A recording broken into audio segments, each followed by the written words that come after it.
बोलिए श्री सदगुरुदेव की जय। सदगुरु श्री कबीर साहिब की जय। विश्व वंदनीय संत सम्राट बंदी छोर सदगुरु श्री कबीर साहब जी, मेरे हृदय मंदिर के आराध्य परम पूज्य सदगुरु श्री महान साहब जी, पूजा के योग्य सभी संत समाज, मैं चरण कमलों में सिर झुका के तेरे बार बंदी करता हूँ। बोलिए श्री सदगुरुदेव की जय। महापुरुषों ने कहा है, समय समय की बात समय पे बरसे पानी। समय पे पड़ता है, समय समय की बात समय को परखे ज्ञानी, और समय पे पड़ती धूप समय पे बरसे पानी। समय समय के ढंग और समय पे बेटी बाप घर, तो समय पिया के संग। सदगुरु श्री कबीर साहब जी कहते हैं कि समय आपका इंतजार नहीं करेगा, आपको ही इंतजार करना पड़ेगा। रेलवे स्टेशन पे जब गाड़ी आती है तो इंतजार हमको करना पड़ता है, पहले पहुंचना पड़ता है। गाड़ी आपका इंतजार नहीं करेगी, लेकिन आपको ध्यान रखना पड़ेगा गाड़ी जल्दी है कि लेट है कि क्या है कि कहां पर है, तो आप पकड़ सकते हो। और जरा भी गाफिली करी गाड़ी निकल जाएगी। जो चूक जाते हैं उनका फिर कोई ठिकाना नहीं। ठीक इसी प्रकार से मनुष्य जन्म में आकर के, और जो चूक गया, अपने आप को भूल गया, निस्वरूप को नहीं जान पाया, जड़ चेतन मिश्रित ज्ञान में फंस गया, आत्म ज्ञान ब्रह्म ज्ञान इसमें यदि फंस गया तो फिर नहीं निकल पाएगा। क्योंकि निकलने का फिर कोई सवाल ही नहीं उठता है, क्योंकि उसने जड़ चेतन मिश्रित मान लिया ना, बराबर मान लिया। वृक्षों में भी जीव मान लिया, मनुष्य पशु पक्षी कहानी में तो माना ही, मनुष्य पशु पक्षी और उसमें खानी। इसी प्रकार से वृक्षों में भी जीव मान लिया, जो 18 भार वनस्पति है इसमें भी जीव मान लिया। अब बताओ इनको पारक ज्ञान कहां से हो गया? होगा ही नहीं, कोई सवाल ही नहीं है, क्योंकि बराबर मान लिया ना। नदियों में ताल पोखरों में वृक्षों में सब में बराबर है। इसलिए सदगुरु श्री कबीर साहब जी कहते हैं कि इन लोगों को सदगुरु नहीं मिले, इन लोगों को झूठ बोलने वाले मिले, है ना। गीता में भी कृष्ण ने ज्ञान तो बहुत वहां का और खूब समझाया, लेकिन उसके अनुसार न चले और न अपने भक्तों को चलने दिया। स्वयं मारते रहे और मरवाने की सलाह भी देते रहे, स्वयं धोखा करते रहे और धोखा करने की सलाह भी देते रहे। उन्होंने भी जड़ चेतन में सत्य माना, और ये भी कहा ना आत्मा न सड़ता है, न गलता है, न मरता है। आत्मा नए वस्त्र, जैसे नए वस्त्र पहनते हैं पुरानों को उतार देते हैं, इसी प्रकार ये आत्मा नया शरीर धारण करता है, ऐसे भी कहे। और ओत पोत भरा हुआ भी कहे। इनकी वाणी साफ नहीं, इसलिए सदगुरु श्री कबीर साहब ने कहा है कि इन लोगों को सदगुरु नहीं मिले। और सदगुरु होते तो हम भी मानने में पीछे क्यों रहते? यदि उन लोगों में कोई सदगुरु होते तो हम मानने में पीछे नहीं रहते। कोई सदगुरु नहीं हुए, सत्य बोलने वाले हुए ही नहीं, है ना। अपनी नारियों के साथ में तो जो नियम कायदा कानून से रहे तो रहे, दूसरे की नारियों के साथ में भी विचार करते रहे, है ना। और पकड़े जाने पर भी छोड़े नहीं, किसी ने किसी का हटा माना ही नहीं, कोई काऊ का हटा न मान। आपो या मुरादी, और अपने अपने आप मुख्तियार बन के बैठ गए, श्रेष्ठ बन के बैठ गए। ब्रह्मा कहते थे मैं श्रेष्ठ हूं, विष्णु कहते थे मैं श्रेष्ठ हूं, महादेव कहते थे मैं श्रेष्ठ हूं। और आज भी देखो जितने छली कपटी लोग हैं वो अपने को श्रेष्ठ ही बताते हैं। अपने को ऊंचा दिखाना चाहते, दूसरों को नीचा दिखाना चाहते। तो साहब कहते हैं कि जब तक आप दूसरों को नीचा दिखाते रहोगे और स्वयं अपनी आदत को नहीं बदलोगे, अपने विचारों को ठीक नहीं करोगे, जड़ चेतन का ज्ञान आपको सही होगा ही नहीं, तब तक आप कैसे न्याय कर सकते हो? न्याय वो ही कर सकता है जो चारों तरफ से साफ हो, ना ऊपर कोई माना हो कल्पना करके, ना कोई नीचे माना हो, ना दाएं ना बाएं। जिसकी चारों रास्ताएं साफ हों वो न्याय कर सकता है। और जिसे निस्वरूप का ज्ञान हो गया वो न्याय कर सकता है। और जो आत्म ज्ञान में पड़ गया, ब्रह्म ज्ञान में पड़ गया, ईश्वर खुदा अल्लाह ताला की मानंद में फंस गया, भूत चुड़ैलें तंत्र मंत्र जादू टोना में फंस गया, वो न्याय नहीं कर पाएगा। या जातवाद में फंस गया, या देश पक्ष में फंस गया, मित्र पक्ष में फंस गया, वो फिर न्याय नहीं करेगा। न्याय तो वही कर सकता है वो किसी भी प्रकार के पक्ष में ना हो, सभी प्रकार के पक्ष को हटाए दे, वो न्याय कर सकता है। न्यायाधीश वही हो सकता है। और जरा भी यदि कसर रही न्याय करने में, पक्ष आ गया, तो समझ लो कि उसका जीवन बिगड़ जाएगा। है? जीवन बिगड़ गया धोखे में। निस्वरूप को जाना नहीं, अपने को आप भूल गया, दुनिया में भ्रमता डोला, सतवादियों ने सत बात गई, उनको हृदय में नहीं तोला, भूल गया अपने आप को, इसलिए तो भटका है। भटका खाता रहा, जहां तहां जाता रहा, मांस खाता रहा, अंडा खाता रहा, शराब पीता रहा। सत्यवादियों ने निर्णय की बात कही, उसमें दखल देता रहा, माना नहीं बात न्याय की, धोखे में जीवन खोता रहा। न्याय की बात माना ही नहीं, धोखे में जीवन खोया। जो ब्रह्म ज्ञान आत्म ज्ञान पहले से चलता रहा, उसी में फंस करके जीवन बर्बाद करता रहा। पारख ज्ञान, निस्वरूप का ज्ञान बताया सदगुरु श्री कबीर साहब ने, उसको ठुकरा करके वेदांत मत में छाया रहा। जब तक पक्ष नहीं छूटेगा तब तक ठीक न्याय कर ही नहीं सकता है। कितना भी उसे सम्मान दो, उसको सोने के सिंहासन पे क्यों नहीं बैठा दो, लेकिन जो पक्षपाती है वो तो पक्ष करेगा ही करेगा, चूकेगा नहीं। अब आप मच्छर हैं, मच्छर, और मच्छरों का पालन करो, है ना, कब डिब्बा में भर लो, खूब पालन करो कि अब ये हमारे पालतू हो गए, अब हमको नहीं काटेंगे। और मच्छरदानी लगा लो और अपने ऊपर सबको खोल लो मच्छर कि अब तो हमारे साथ सोएंगे, अब मच्छर नहीं काटेंगे।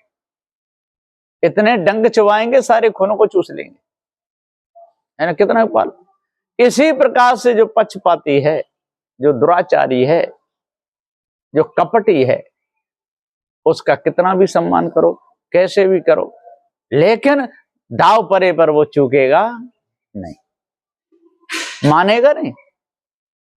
इसी प्रकार शेर है और हिरन है, तो हिरनों का रहने का अलग बना दिया जाए और शेरों का अलग बना दिया जाए।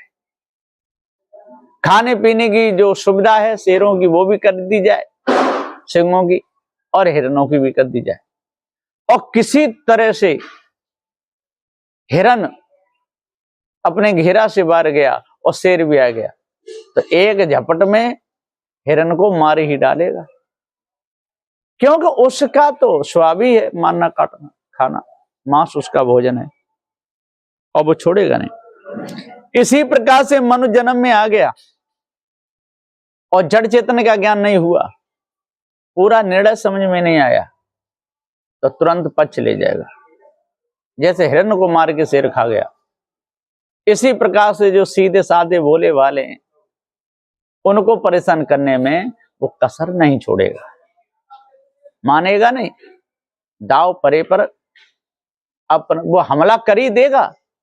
इसी प्रकार से आज हमको सत्य पर विश्वास रखना चाहिए, और विश्वास का सत्य तो जीव है ही, विश्वास भी दूसरे पर किया जाता है, लेकिन इसको भी जैसे अपने आप की जानकारी पूर्ण रखना, इसको भी विश्वास कहते हैं। इसलिए अपने आप को जानना चाहिए।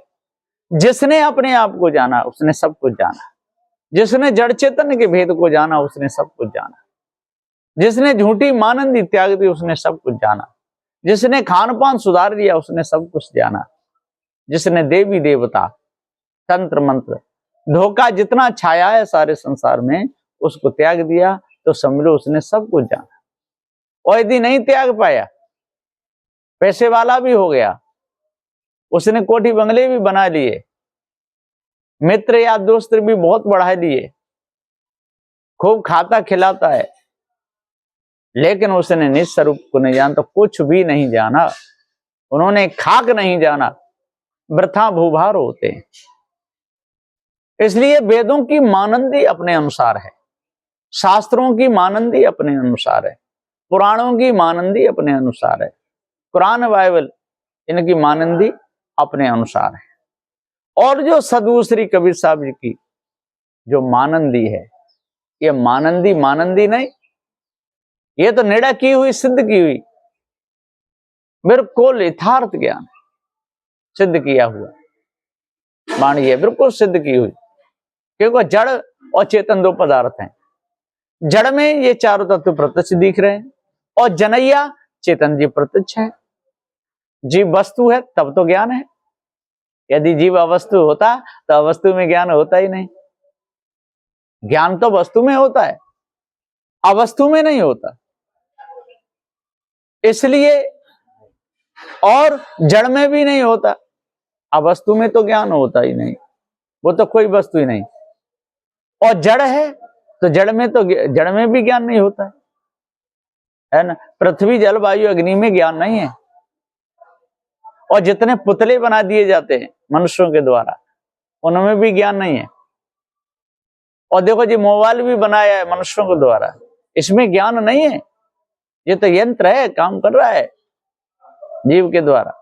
इसी प्रकार से जो मोबाइलों पे आजकल बना लेते हैं ना, अलग अलग नाटक बना देते हैं, किसी बंदर जैसा बना दे, बंदर उपदेश कर रहा है, देखा होगा एआई के द्वारा, ये सब बना देते। वो जड़ है, वो चेतन नहीं है। मैंने भी एक बार पूछा था, आपका नाम क्या है, आपका नाम क्या है, आप कहां रहते हो, तो वो बोला कि मैं एक मशीनरी हूं, मनुष्य बनाई हुई, मैं कोई जीव नहीं हूं, मेरे में तो मनुष्यों ने जैसा भर दिया तैसा मैं बोलता हूं। इसलिए ये सब जड़ पदार्थ हैं। और लोग कह रहे हैं कि देखो, उसे कुछ भी पूछो मोबाइल पे, एआई के द्वारा कुछ भी पूछ लो, वही बताता है। अरे पहले मनुष्य ने उसमें भरा है, वो मशीन मनुष्य के द्वारा बनाई हुई है, वो जड़ है, वो चेतन नहीं है, है ना। जहां तक उसमें भर दिया उतना आएगा, उसके फिर बाद में वो कुछ नहीं आएगा। जैसे गाड़ी में चलते हैं और लोकेशन मंगाते हैं, उससे रास्ता का पता चलता है, और लोकेशन ही गड़बड़ हो गया तो फिर नहीं पहुंच पाएंगे, फिर पूछ के पहुंच पाएंगे, कोई मनुष्य मिले उसको पूछेंगे, है। इसलिए चेतन जीव ही सत्य है।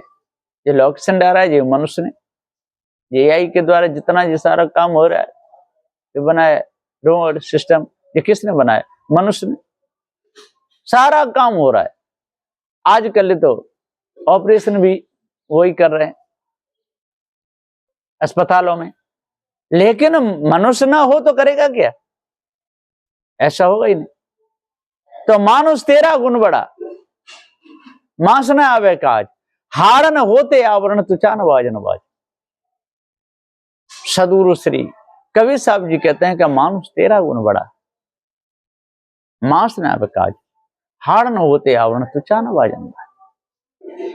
इसलिए अपने आप को अच्छे प्रकार से नहीं जानोगे तब तक आप इस हाड़ चाम के पुतले को ही देख देख कर खुश होते रहोगे, है ना। खूब खुश हो गए, लाल पीला काला चश्मा लगा करके, कुर्ता पजामा टाई लगा करके खूब खुश होते रहोगे। कहते देखो मेरे ऊँट कितने अच्छे लग रहे हैं, मोछ कितनी अच्छी लग रही है, मैं हंसता हूं तो दांत मेरे कितने अच्छे हैं, हाथ पैर मेरे अच्छे हैं, इस पे देखो बुढ़ापा आ गया, मैं अभी जवान का जवान ही। ऐसे लोग समझते, अरे उसमें 10 साल पहले आएगा, तेरे पे 10 साल बाद में आएगा, पर आएगा। प्रकृति अपना काम करेगी, है ना। वो जड़ है, तू चेतन है, और शरीर जड़ है, तू चेतन है। और जड़ को देख देख करके मग्न होता है, खुश होता है, अपने आप को जानता नहीं। अपने हाथों से बनाई हुई मशीनरी को ही बड़ा मान कर उनकी पूजा करने लगता है ना। जो गाड़ी खरीद के लाते हैं ना, नई गाड़ी खरीद के लाते हैं, तो लोग पूजा करते हैं, मोटरसाइकिल लावे, कुछ भी लावे। अब उनको ये पूछो कि वो किसने बनाई, मनुष्य ने बनाई, है ना। बिगड़ जाए तो मनुष्य उसकी चेकिंग करता है, मनुष्य दुकान पे ले जाता है, कारीगर बड़े से बड़े कारीगर को बुला करके बुलाता तो मनुष्य तो आएगा। लेकिन अपनी ही कारीगरी की पूजा मनुष्य स्वयं करने लगता है। पत्थर के बाट बनाए लिए, है ना, चुरमुरा मुरमुरा, कितने खाने पीने की चॉकलेटें खूब बना दो, तमाकू, दुकान भी रख ली। सुबह जाता है, शटर ऊंचा करता है और दंडवत प्रणाम करता है वह दुकान को, वह सौदा को, नाक रगड़ देता है कोई कोई। और फिर जाकर के फिर अगरबत्ती जोड़ेगा, धूप बत्ती करेगा, वहां ठाकुर जी पीतल के रख ले, उसको धोएगा और धो के रख करके वहां ऐसे हिलाता डोलेगा। हाँ, अगरबत्ती को जला करके हिला देना, अंदर कर देना, उसमें नहीं। उसमें तो क्या है कि धुआं से जो वैसे कीट पतंग होते हैं वो भाग जाते हैं, वातावरण शुद्ध होता है। वो तो वहां तक तो ठीक है, लेकिन वो देवतन को खुश करते हैं, है ना। वहां पर घी का दीपक जलाएंगे, अरे घी का दीपक जलाने में कोई बुराई नहीं है। वैसे आप जाकर के जला दो, वातावरण शुद्ध करने के लिए उतना एरिया ठीक ठाक हो जाएगा, सुगंध दिया जाएगी, वो तो ठीक है। पर आपको अगर देवता के में नाक में सुगंधी चली गई और देवता खुश हो गया, अब सारा काम बन जाएगा, ये सब बेकार की बातें हैं।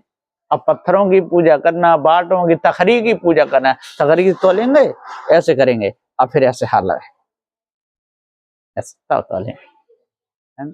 दुकान खोलेंगे, पहले वह शटर के पैर छूएंगे। सदुदेव कहते यदि माता पिता के पास में जाते हो, दंडवत प्रणाम करो, उनके पैर छुओ। कोई बुजुर्ग हैं आपके सामने आ रहे हैं, बड़े बूढ़े, उनके पैर छू लो। वहां पर ये मन देखो ये कौन है क्या है, लेकिन लोग क्या देखते हैं मालूम है, किसी जाने कौन होगा, है ना। तिलक लगा हुआ है, चोटी में गांठ लगी हुई है, अब पंडित जी है तो दौड़ के छू लेंगे, पंडित जी पाए लागे, और भी छत्री वैस तक छू लेंगे। और जब पता चल गया कि जो कोई शूद्र है और वैसा ही है, ज्ञानी तो बहुत, ज्ञान तो बहुत दिखाता है, लेकिन इसके पैर छूना ठीक नहीं, ऐसी भावना उनके अंदर बन जाती है। लेकिन इनको पूर्ण ज्ञान है, उनके अंदर ऐसी भावना नहीं बनती। वो तो ये देखते हैं ये ज्ञानी है, ज्ञानी पुरुष है, ज्ञान का सम्मान करते हैं।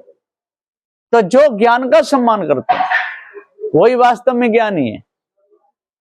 और संसार में जो बुजुर्ग लोग हैं, उनकी बुजुर्गी का जो सम्मान करते हैं, वास्तव में वो ज्ञानी है। लेकिन ऐसा लोग नहीं देखते, वो तो ये देखते हैं कि ये बहुत बड़ा पंडित है, बहुत बड़ा ज्ञानी है, 10-10 गांठ इसकी चोटी में लगी हुई है, बड़ा पढ़ा लिखा है, ऊंचे मंच पे बैठ करके भाषण देता है, वास्तव में यही बड़ा होगा। लेकिन वो बड़ा नहीं है। बड़ा किसे कहते हैं? बड़ा कहते हैं जिसका बड़ा स्वभाव हो, जिसका बड़ा निर्णय हो, वो बड़ा है। तो सदगुरु श्री कबीर साहब जी विचारमान संत थे, बड़े संत थे, उनका न्याय बड़ा है, पारक सिद्धांत भी बड़ा है। तो पारक चेतन जीव, तो बड़ा कौन हुआ? जीव हुआ। तो जीव ही सत्य हुआ। और इन लोगों ने बड़े का अर्थ क्या लगाया? ब्रह्म लगाया। बड़ा कौन है? ब्रह्म है। तो बड़ा ब्रह्म है, तो ब्रह्म से बड़ा तो कोई है ही नहीं, है ना। और यदि जीव उसका अंश है ईश्वर का, और ईश्वर का अंश लिख रहा ब्रह्म से, तो ईश्वर ब्रह्म और जीव की एकता कर दी, इनकी एकता हो गई, ईश्वर ब्रह्म और जीव की। सदगुरु श्री कबीर साहब जी, सदगुरु श्री कबीर साहब जी विचार करके और पुकार करके कहते हैं कि भैया जिसको आपने बड़ा माना, ब्रह्म को बड़ा माना, तो बड़े जैसा तो कोई निर्णय है नहीं, अर्थ में भी बड़ा नहीं आता है, तो अर्थ में बड़ा चेतन जीव ही आता है, तो जीव ही बड़ा है, चेतन जीव ही बड़ा है, ब्रह्म कोई वस्तु नहीं।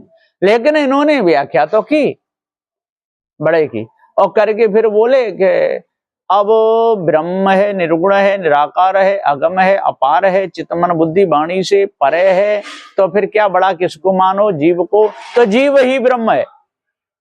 ये धोखा हो गया, ये उनकी बुद्धि भ्रमित हो गई कि जीव को ही ब्रह्म कहने लगे, जीव को ही आत्मा कहने लगे, जीव को ही परमात्मा कहने लगे, जीव को ही ईश्वर कहने लगे, जीव को ही भगवान कहने लगे। ये उनकी बुद्धि सिरक गई है। अब जीव को भगवान कहने लगे, किस आधार से कहे? जीव तो केवल जनैया है, जानता है, यदि कोई कसर दिखती है और जिस विषय का जानकार है तो बता देता है, पर जैसे भगवान की कल्पना की तैसा जीव है क्या? जैसे ब्रह्म की कल्पना की वैसा जीव है, जैसे आत्मा की कल्पना की वैसा जीव है क्या? तो जड़ और चेतन दो पदार्थ हैं, है ना, एक ही जीव सब में नहीं है। और ईश्वर की व्याख्या क्या है? एक ही ईश्वर सब में है। आत्मा की व्याख्या क्या? एक ही आत्मा सब में है। भगवान की व्याख्या एक ही भगवान सब में है, वही पूरे विश्व को चला रहा है, एक सत्ता है ना, वही सर्व मान्य है। ऐसा कह कह के लोग धोखे में डालते हैं। हाँ, जल की जो सत्ता है वो सर्व मान्य है, पृथ्वी की सत्ता सर्व मान्य है, अग्नि की सत्ता सर्व मान्य है, वायु की सत्ता सर्व मान्य है, और चेतन जीव ज्ञान स्वरूप है, ये कह सकते हैं सारे जीव ज्ञान स्वरूप है। एक ही जीव सर्व मान्य सब में है, ऐसा नहीं, सब जीव अलग अलग है, व्यापक नाम की कोई चीज नहीं, जीव एक देशी है। अब झंझट करते हैं, लड़ते हैं और क्या कहने लगते हैं, अरे उन्होंने व्यापक माना है, हम व्यापक नहीं मानते आत्मा को, उन्होंने सर्वदेशी माना है, हम नहीं सर्वदेशी मानते आत्मा को। जब आप आत्मा को सर्वदेशी नहीं मानते, आत्मा को व्यापक नहीं मानते, आत्मा को ब्रह्म नहीं मानते, तो फिर उनने जो निर्णय किया, उनका जो निर्णय है, सिद्धांत है, उसको क्यों लेते हैं? आपके निर्णय में क्या कसर पड़ गई? जब अपना पारक सिद्धांत अलग छट गया और जीव सिद्धांत छट गया, तो उन भ्रमकों के शब्दों को क्यों जोड़ते हो जीव से? यदि भ्रमकों के शब्द को जीव से जोड़ोगे तो समझ लो कि अपने जो नए नए आएंगे उनको भी पता नहीं चलेगा, अपने जो नए नए आएंगे उनको भी पता नहीं चलेगा कि पारक सिद्धांत क्या है, जड़ क्या है, चेतन क्या है, ये किसी को मालूम नहीं हो पाएगा। इसलिए सदगुरु श्री कबीर साहब जी पुकार के समझाते हुए कहते हैं कि अपने आप को जानो, भ्रम को अपने अंदर से निकालो, भूल को जड़ मूल से अपने अंदर से दूर करो, तब पूर्ण शांति मिलेगी, नहीं तो मिथ्या धोखे में जीवन चला जाएगा। इन लोगों को सदगुरु नहीं मिले, वही इधर उधर की बात करते हैं, वही जड़ चेतन को एक ही में शानते हैं, वही जीव को आत्मा कहते हैं, जीव को ब्रह्म कहते हैं, जीव को परमात्मा कहते हैं, जीव को भगवान कहते हैं, और एक ही सत्ता सब में बता देते हैं। सदगुरु श्री कबीर साहब जी कहते हैं जड़ और चेतन दो ही पदार्थ हैं, जीव और जड़। जीव ज्ञान स्वरूप है, जड़ में ज्ञान स्वरूप, जड़ ज्ञान स्वरूप नहीं है। इसलिए अपने आप को जान करके, भ्रम को मिटा करके, भूलों को दूर करके, पार की संतों का संग करके सारी कालमा को दूर करो, तब हृदय निर्मल होगा। बोलिए श्री सदगुरुदेव की जय। साहेब।